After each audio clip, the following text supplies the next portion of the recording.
पूजा सिंघल, देश में ये नाम इन दिनों सुर्खियों में है। लोग जानना चाहते हैं आखिर कौन है पूजा सिंघल। पूजा सिंघल के पास कहां से आए इतने पैसे जिसे गिनने के लिए मंगवानी पड़ी नोट गिनने वाली मशीन। पूजा सिंघल 2000 बैच की झारखंड कैडर की आईएएस अफसर है। मात्र 21 साल की उम्र में वो यूपीएससी क्वालिफाई करके आईएएस अधिकारी बन गई थी। लेकिन पूजा सिंघल शुरू से ही विवादों में रही। नौकरी के जितने साल न हुए उससे अधिक उनके साथ विवाद जुड़ा हुआ है। सरकार चाहे किसी भी दल की हो, पूजा सिंघल का रुतबा कभी कम नहीं हुआ। वो रघुवर दास की भी करीबी रही और अब हेमंत सोरेन की भी बेहद करीबी हैं। ब्यूरोक्रेसी के लोग उन्हें हर फन में माहिर बताते हैं। यही वजह है कि उनके सीए के पास मिले 20 करोड़ रुपए के बावजूद मुख्यमंत्री हेमंत सोरेन ने उन्हें पद से हटाने के बजाय ईडी की कार्रवाई को गीदड़ भपकी बताकर मामले को राजनीतिक रंग देने की कोशिश की। आज जो ईडी की कार्रवाई हुई है बड़े आईएएस, देखिए ये सब गीदड़ भपकी है, ये हम लोग अपवाद नहीं है।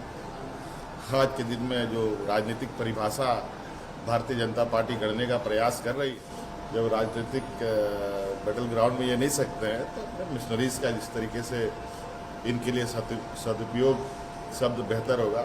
जो इनको लगता है कि हम इससे पार पा लेंगे, लेकिन ऐसा है नहीं या ना होगा।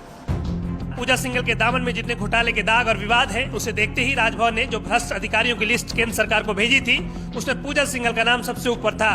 लेकिन इसके बावजूद हर सरकार में इनकी पैठ घटने के बावजूद बढ़ती ही चली गई। वर्तमान हेमंत सरकार में उद्योग, खनन समेत 3 महत्वपूर्ण विभाग की सचिव हैं। इसके अलावा झारखंड राज्य खनिज विकास निगम की चेयरमैन भी है। इन्हीं के मार्गदर्शन में हेमंत सरकार ने नई उद्योग नीति बनाई है। यही नहीं, रघुवर सरकार में भी इनके पास कई महत्वपूर्ण विभाग की जिम्मेदारी थी। इनके कृषि सचिव रहते ही किसानों को प्रति एकड़ 5,000 रुपए देने की योजना लॉन्च कराई गई थी। हालांकि 2019 के चुनाव में रघुवर दास की हार हुई तो ये मुख्यमंत्री हेमंत सोरेन के करीब आ गयी।